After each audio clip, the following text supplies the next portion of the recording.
Hello friends, जय श्री श्याम। इधर मेरी गुड मॉर्निंग हो चुकी थी। सुबह उठते ही चाय की एक प्याली जैसे नींद को बोलती हो बाय बाय। और ये हर हाउस वाइफ की एक कहानी है। गाड़ी को चलने के लिए डीजल की ज़रूरत होती है और मुझे एक कप चाय की। झाड़ू पोछा सिर्फ घर साफ नहीं करता, दिल को भी हल्का कर देता है। ये रोज़ का काम है, पर इसी में मेरी ज़िंदगी की शुरुआत है। झाड़ू पोछा लगाते लगाते मैं सिर्फ घर नहीं, अपने सपने भी संभालती हूँ।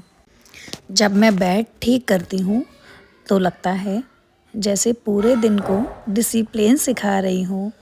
काम छोटा है लेकिन हौसला बड़ा लगता है।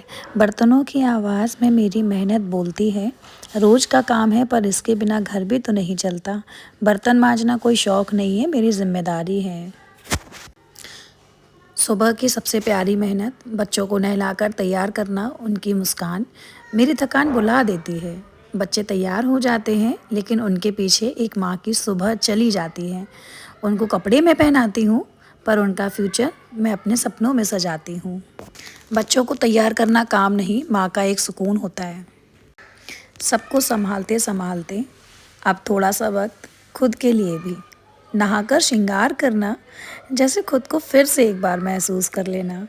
घर के बाद अब मेरी बारी, क्योंकि थोड़ा सा श्रृंगार और थोड़ी सी मुस्कान वो भी ज़रूरी है साहब। मैं एक हाउसवाइफ नहीं, एक औरत भी हूँ जो कि खुद को सजना और संवारना भी जानती हूँ। बाल बंधे और मेरे हौसले खुले।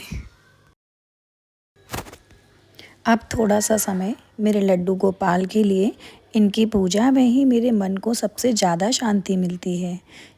पूरे घर का ख्याल रखने के बाद अब मैं अपने कान्हा का, उनके आशीर्वाद से ही मेरा घर चलता है। लड्डू गोपाल सिर्फ भगवान नहीं, मेरे घर के सबसे छोटे और प्यारे सदस्य हैं। जहाँ लड्डू गोपाल वहाँ सुकून। ये बात तो सही है, आप सब भी जानते हैं। रोज़ उनसे इतना ही मांगती हूँ, मेरे घर पर अपना आशीर्वाद और कृपा बनाए रखें। उनकी पूजा के साथ ही मेरा दिन पूरा होता है।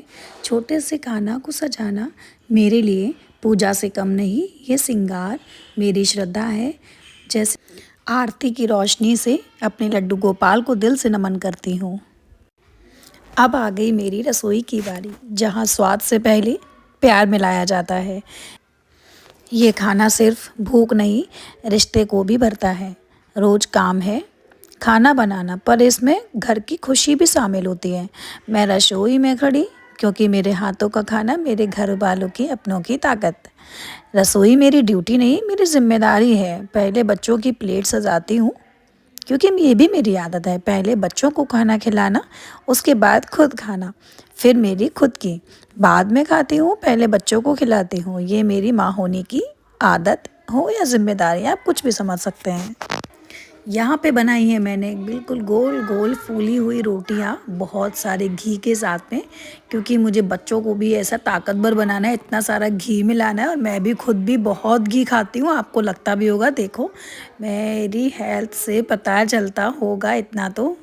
यहाँ मैंने बच्चों के लिए खाने की प्लेट लगाई है। यहाँ मेरा बेटा बिल्कुल रेडी बैठा हुआ है खाने के लिए, क्योंकि काफ़ी टाइम से उसे भूख भी लगी है। आज इन्हें स्कूल नहीं जाना था, तो मैं थोड़ा सा लेट भी हो गई थी काम में। इधर बस मुझे थोड़ा सा किचन को क्लीन करना है, क्योंकि शाम को फिर वही चाय नाश्ता। यहाँ मैं अपना काम पूरा ख़त्म करके, लाइट ऑफ करके, गेट बंद करके और फिर चलिए अपने दूसरे काम के लिए। अब आ गई है छत की बारी। कपड़े सुखाने हैं, पेड़ों में पानी डालना है और टंकी भरी है या नहीं ये भी देखना पड़ता है, क्योंकि यहाँ पे पानी बहुत कम आता है। कपड़े हवा में लहरा रहे हैं, पेड़ों को पानी मिल रहा है, क्योंकि वहीं से वो जिंदा भी हैं। और मैं अपनी सिर्फ जिम्मेदारियाँ निभा रही हूँ। कपड़े भी संभालती हूँ, पेड़ों को भी ज़िंदा रखती हूँ, घर का पानी भी। यही है एक हाउसवाइफ की कहानी। छत से घरों को देखती हूँ तो लगता है बस सब ठीक ही चल रहा है। घर चलाने वाली औरत को कम मत समझना, ये वो शक्ति है जो पूरी दुनिया को संभाल लेती है। अगर आपको मेरी इस वीडियो में माँ बहन या खुद की कहानी दिखती है तो अपना प्यार कमेंट में ज़रूर लिखिए।